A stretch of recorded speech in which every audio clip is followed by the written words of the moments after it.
ഇന്ന് നമ്മൾ ഉണ്ടാക്കാൻ പോകുന്നത് ബീട്രൂട്ട് തോരനാണ്.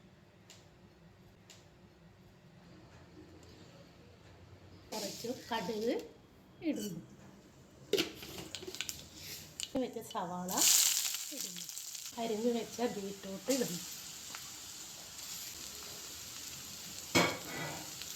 അതിനുശേഷം സ്വല്പം ഉപ്പ് ഇടുന്നു, സ്വല്പം മഞ്ഞൾപ്പൊടി ഇടുന്നു.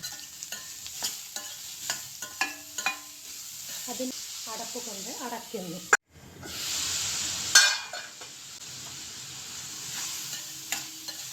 ഒതുക്കി വെച്ച് തേങ്ങ ഇടുന്നു,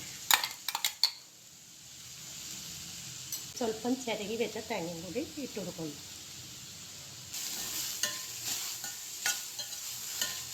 കുറച്ച് കറിവേപ്പില അതിലേക്ക് ഇട്ട് കൊടുക്കുന്നു.